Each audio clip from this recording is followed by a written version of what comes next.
It's 9:35 here on 89.9 FM, WKCR in New York. I'm Chaim Lazaros. It's time for Arts and Answers. We figured we'd let that beautiful Dexter Gordon track play out first. That was Moment's Notice by the Dexter Gordon Quintet. We have a great interview coming up for you tonight. Kimberly Peirce is going to be on the show. Her movie Stop Loss about Iraq's war effect on soldiers coming back to America is currently playing in theaters, so be sure to check that out. Kimberly Peirce is going to be joining us on the program. First, some music to get us into the mood.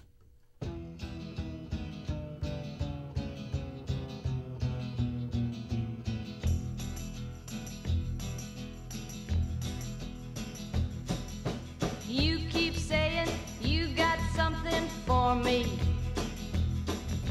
something you call love, but confess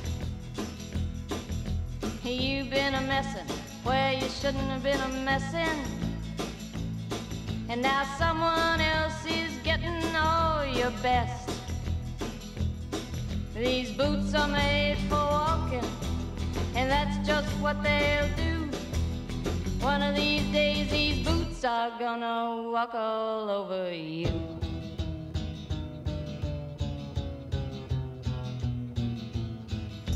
Yeah. You keep lying when you ought to be truthin', and you keep losing when you ought to not bet. You keep saying when you ought to be a-changin'.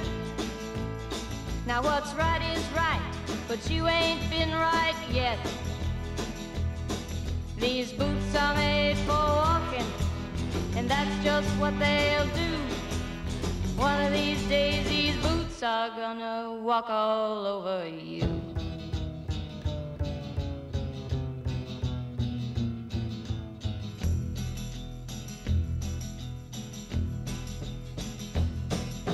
You keep playing where you shouldn't be playing, and you keep thinking that you'll never get burned. Ha! I just found me a brand new box of matches, yeah. And what he knows you ain't had time to learn. These boots are made for walking, and that's just what they'll do. One of these days these boots are gonna walk all over you.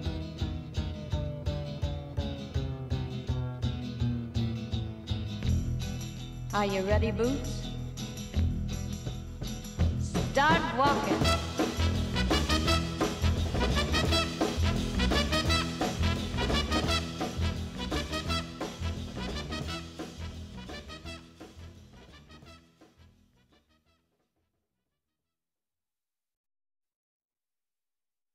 '89.9 WKCR. Kimberly Peirce's movie Stop Loss is currently playing in wide release in theaters. Kimberly Peirce. Kimberly Peirce, director of Boys Don't Cry and most recently Stop Loss, which is playing in theaters now. Well, thank you for joining me here on WKCR. Oh, my pleasure. Let me just start out to give the audience an idea, for those who might not be familiar, what the term stop loss refers to. Stop loss is a military term that means the involuntary extension of a service person's term of service beyond when they think that their contract is up. So I can tell you how I found out about it. That might help. Sure. I was IMing with a patriotic soldier who was in service, and he said, "Do you want to hear about something?" And I said, "Sure. What's that?" This is when I was doing all my research. And he spelled out the letters STOPLOSS. And I looked at it, stop loss. And it's a strange word. I didn't understand it at first. So I said, "I don't understand. What is that?" And he wrote back, backdoor draft. I didn't understand what that was either. I said, "Okay, well, I know we've had a draft in Vietnam, but what's a backdoor draft?" And then he said, they're extending the people who've already done their terms of service beyond when they're supposed to extend them. And he said they're sending them back on third and fourth tours. And he said that they're recycling the soldiers. And he said he was pissed off. And I said, "Well, why are you pissed off?" And he said, "Well, my best friend just got stop lost, who he had done combat with. And he said, first of all, I don't know that he'll survive a third tour, and second of all, I know his marriage will never make it." That guy and the rest of the unit has been stop lost. They are now in Afghanistan. So that was how I found out about it. Wow. What happens to the characters in this film? It's basically the story of these patriotic comrades, Sergeant King and Sergeant Shriver, who sign up after 9/11. They go over, they serve a tour in Afghanistan, then they serve a tour in Iraq, and they have this profound experience that nearly every soldier has that I interviewed, which is once you're over there, it's not about why you signed up, it's about survival and camaraderie. Mm-hmm. And as they're trying to protect one another, protect the soldier to your left, the soldier to your right, they end up having a very difficult mission that really is emblematic of the difficulty of fighting in urban combat, which is you're either at checkpoints or you're in bedrooms and hallways, clearing houses, and you don't know if the people that you're encountering are going to be safe or deadly, whether they're going to have a gun or not. So they have this mission that's incredibly difficult, and Sergeant King comes home, and he's a decorated war hero, and at that point he's relieved that his term of service is over. He's done 2 tours, he's run 150 combat missions, and he wants to put it behind him. As he says, I did what I had to do for the time I had to do it, I don't want to do it anymore. And as he's supposed to be getting out and getting on with his life, the military says that they are stop-lossing him, which means that they are breaking his contract and they're going to send him right back to Iraq. Well, he feels like he did everything right. He gave everything he had for his country, and it's his right to get out. And so he tries to fight it, but they say to him basically it's Iraq or jail. And at that point, he does everything he can to fight going back. And in the course of fighting it, he has a real revelation about his responsibilities as an American and his responsibilities to his men. So it's really the story of, camaraderie and a man understanding what he finds his role as a leader is. Mm-hmm. Mm-hmm. You spoke previously about these interviews. Can you just tell us a little bit about the research that went into this creation of this film? Sure. So I was in New York. I'm a native New Yorker. I was there for 9/11. I'd been living there for 13 years. I actually had gone to Columbia University Film School. Right. And when the towers were hit, it was devastating to me as it was to everybody. Only for those of us who lived, in downtown New York, it was very personal because New York was like a small town. Mm-hmm. So I could see the towers on fire. I saw the towers fall. All my friends came over that day, and shortly thereafter we started going to vigils for the victims. Then America declared war. Mm-hmm. When America declared war, I knew that we were amidst this seismic cultural change. And I knew that I wanted to tell the story of the soldiers, who they were, why they were signing up, what their experience in combat was, and upon coming home. Because I felt that the soldiers were going to be the center of this, the barometer, that they were going to be the ones, the first and the hardest hit. And it was like by telling their story, we would get the most inside this conflict, and then we could see the wider effects on families and the rest of the culture. Not long after I started working on that project, interviewing soldiers, my baby brother signed up to fight. So now he was going over, we had a grandfather who fought in World War II, but now we were once again military family in the most immediate sense. So that meant IMing with him. That meant talking to his buddies. That meant dealing, with the fear that he would be injured or killed, God forbid, or that he would be changed. It was dealing with, what my mother was going through, which was incredibly difficult. She would say, you won't know what fear is until you've had a child being shot in a combat zone. She would stay at work and not want to come home because if she would say, God forbid something bad happened, there would be a news blackout and they would have to come and tell her in person. So that's where the old idea, like good news, no news is good news. Yeah. So this was a very profound experience to go through with my little sister and my mother, being military family. Then I started going around the country. For example, we went to Paris, Illinois, the homecoming of 1,000 soldiers for the 1544th Transportation Unit. They were driving the generals to and from Abu Ghraib. So they had the highest casualty rate, the highest number of combat hours.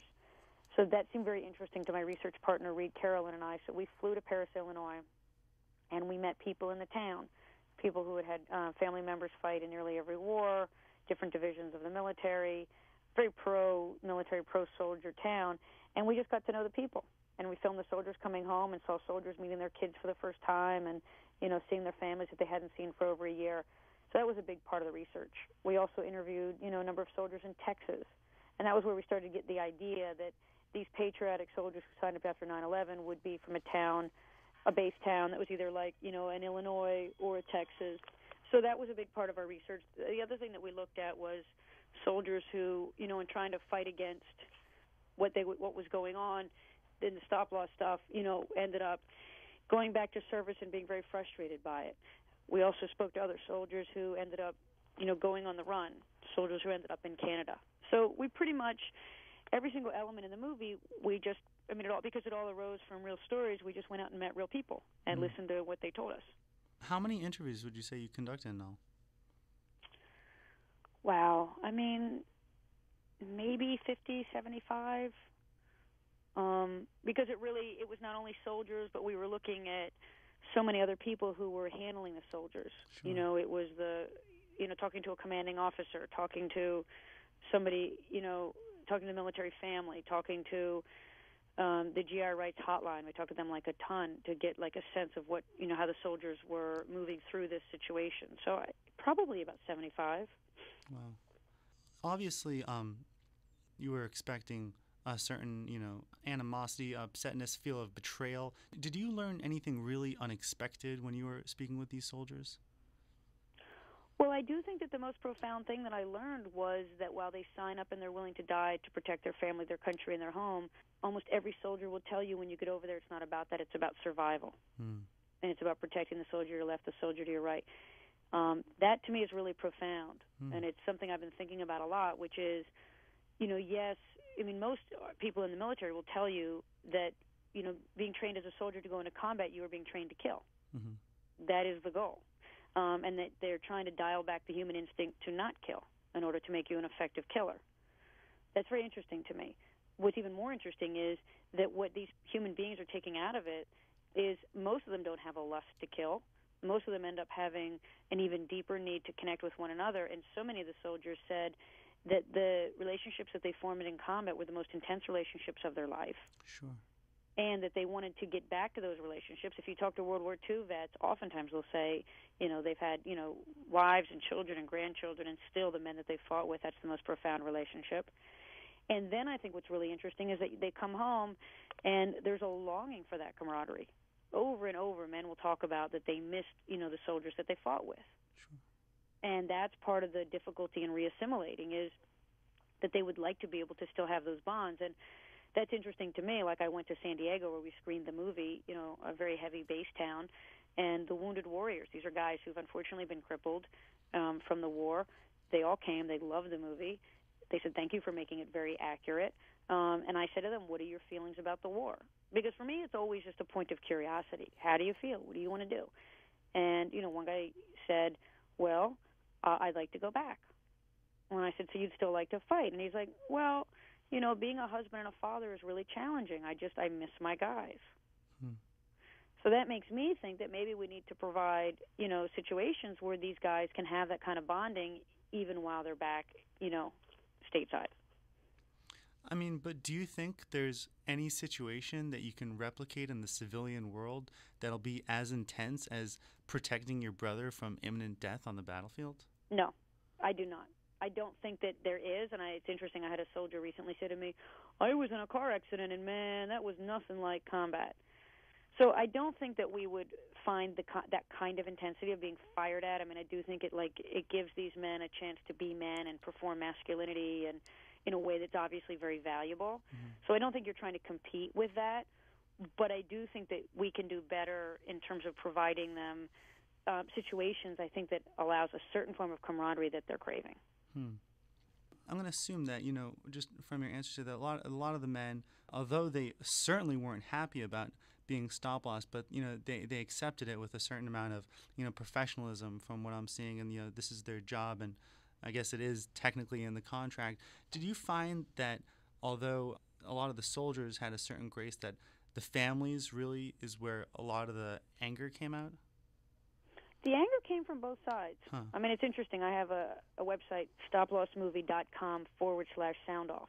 And there's a number of posts by stop-loss soldiers and their family expressing, a sense of anger, a sense of betrayal, just feelings that it's too much. These are people who want to give everything to their country. And they're just feeling like it's just too much because it's fraying everything. It was actually, if you look in the New York Times yesterday, front page, on the upper right, there's an amazing article that talks about, I think it's Petraeus, it's the general now. He's saying, that these third and fourth deployments it's fraying the troops, and they don't have a solution, but they can't keep doing it to them. Right. Can you tell me a little bit about some of the psychiatric effects of going in third, fourth time?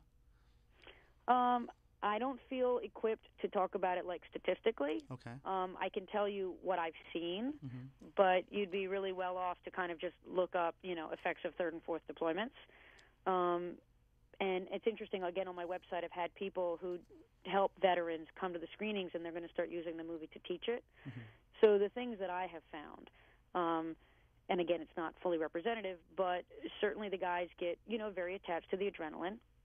So when they come back, they feel that they long for it. So soldiers I knew that came back, had brought back some of these soldier-made videos, would sit in front of them and just watch them nonstop, and they had the loud rock music and the violent images, and it was kind of like this one soldier said to me, I don't want to let go of this and come home too much because I know I'm on leave and I'm going to have to go back there soon, and I don't want to not be able to go back. Yeah. Another thing I've heard from the military wives is he can't be in crowds because it feels like there's things happening around him and he doesn't know, when something might startle him. Certainly soldiers have told me that when they are driving, in the car, they're kind of scoping out the way you would in a Humvee, whether there's anything dangerous coming. If a car back starts, sometimes they feel like it's a gunshot. A lot of them, have problems, say the wives, with kind of intimacy and just being connected. One wife told me that her husband had a hard time picking, a Dunkin' Donut flavor because he was so used to having everything chosen for him. A lot of the guys are having, issues. That's not to say all of them, but it's a very extreme way for them to live. I think the other thing that the soldiers told me was not having what's considered called a green zone, where the soldiers live and it's completely safe, and then going into combat and then coming back to safety. Right now, the forward operating bases are near the cities that they're surveilling. From those cities come a lot of mortars. Mortars are very imprecise weapons. So when you say to a soldier, well, what was it like? He's like, well, there were mortars going off all the time. And then you say, but how did you know when it was dangerous? Well, if it hit you or hit your buddy. So they end up having to tune out a very high level of danger in order to just survive, and they say that frays their nerves. Sure. I think we have the highest rate of brain injury because the concussive bombs that we have are huge. So if a soldier calls in an airstrike, they may drop 500-pound bombs on either side of the soldier. While it may kill what the soldier considers the enemy, it also does, some serious damage to the jaw and the brain of that soldier.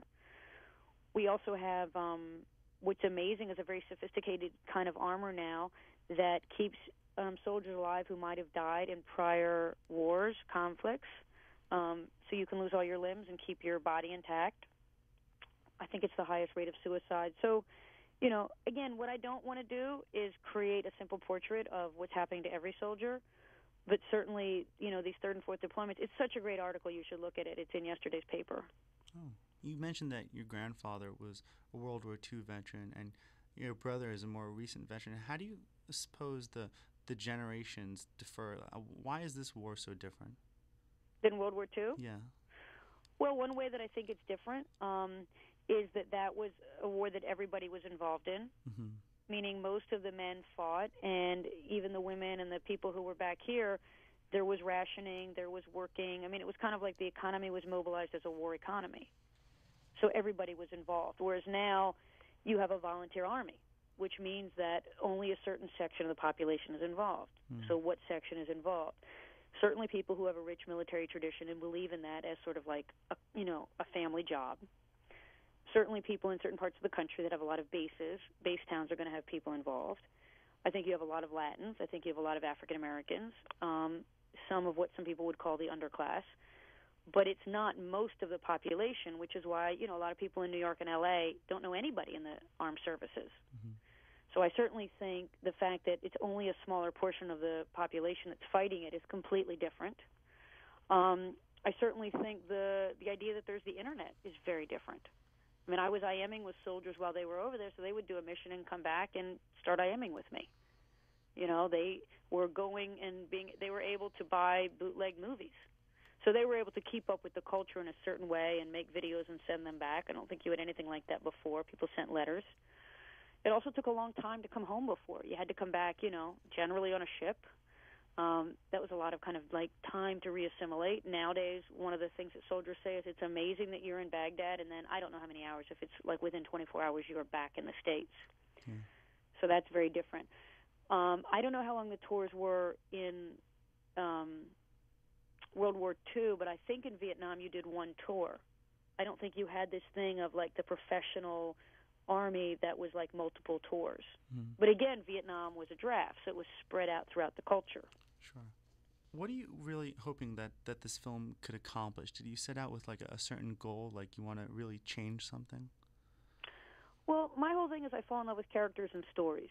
That's what it's all about for me. And I love understanding them emotionally and in terms of their life need, bringing them to life in a way that's as entertaining as possible. Like I want to engage you fully in the battle scene. I want to engage you fully in the coming home scene, in the dance scene, in the shooting up the wedding present scene. Because I feel by engaging you fully, I can humanize the story, right? I can make you a part of it. I want you to fall in love with these characters. And since I tend to write about real characters, I want you to fall in love with these real people. I mean, I wanted you to fall in love with Brandon Teena and what his quest was. I want you to fall in love with these soldiers and understand the difficult position that they're in. I want to take you on that journey. And if that humanizes you to their plight, I think that humanizes you to everybody's plight. But it's really, in the old-fashioned sense, it's to move you, it's to entertain you, it's to take you on a journey, you know. You mentioned before that you screened in all these different locales across America, and afterwards all these soldiers would come over to you and say, "Thank you for telling our stories." Have you received any negative feedback at all from this film? I haven't. I've been lucky that, also this has been very in person. I mean, I've gone to 24 cities, and I've had vets at nearly every screening, and they've said, thank you for getting it right. Thanks for, telling it as it is. Even one guy in Boulder, Colorado stood up. He was an Iraq vet, and he said, how did you get it so right? How did you know? And then I said, well, I interviewed soldiers, and they told me beat by beat what it felt like in battle and what they did. Sure. So, I mean, that's really a testimony just to what the soldiers were telling me and the fact that I had access to photographs and videos. What was the most moving or surprising reaction from a soldier? I think it was this young guy who, it was in this theater in Boulder, and they came up to me and they said, one of the soldiers loves the movie, but he's so upset he's leaving. So I said, okay, because I do a Q&A afterwards. Then he came back and they said, oh, that's the soldier. I said, okay. A few questions in, he raised his hand, and he actually just stared at me, and he's like, how did you know? How did you know? How could you get it so right? You weren't there. How could you get it so right? And I didn't know if he was going to turn on me or what the ultimate reaction was, and I listened. And then I explained what my process was. And then he started to be upset. And he got more and more upset, and he turned to the audience, and people who were there will remember, and he said, I did it for you. And the crowd grew quiet. I did it for you. I went over there, and I risked my life for you, and I will never be the same. I did it for you. And it was fascinating. It was really just about sitting and bearing witness and giving him the space. And I think over and over, though that was a very profound interaction, and somebody actually then volunteered to help him, because clearly he needed some kind of support.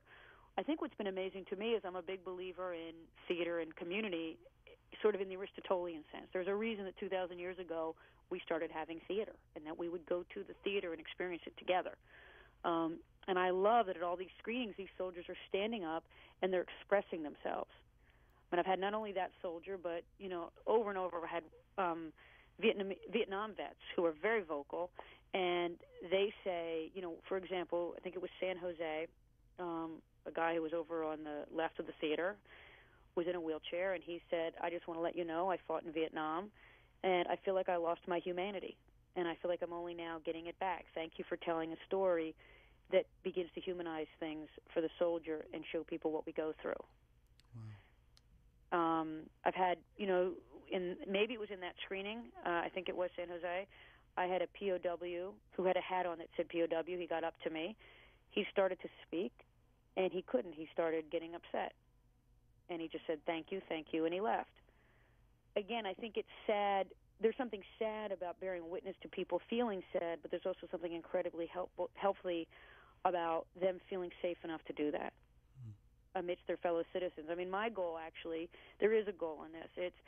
I would love it if we all took responsibility and realize that these are our fellow citizens. They are signing up to protect us, whether you're pro or anti the war. They are signing up. They are risking their lives. They are being changed. They are coming home. They need help. And we can't just, I believe, act like it's not happening, because it's happening to our whole culture. So when I see the community, the soldiers standing up, the people listening, the people having compassion, the soldiers reaching out, that to me is all part of growth and progress. So those are some of the, incredibly moving stories. But they really go on and on. I just screened at the VA Center last Monday. That was amazing. And we had vets stand up. That was here in L.A. And, they stayed. What's so great is the soldiers stayed to the very end, because they're used to doing missions, and because I think they know it's about them. So, I'm done, and there's only like 10 people, like 2 hours after the screening, and it's soldiers giving me their number, saying thank you, saying, they want to keep reaching people. We're going to go do another free screening at the VA. So those are the kind of things that have really been hitting me. I'd really like to end on that note, because I really do think it's so powerful and so important, this reaction of the soldiers to the truth of this film.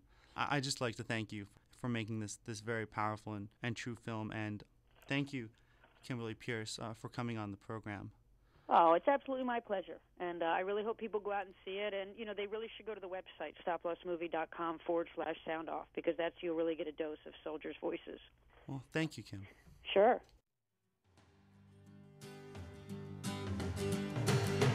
Kathy, I'm lost, I said, though I knew she was sleeping.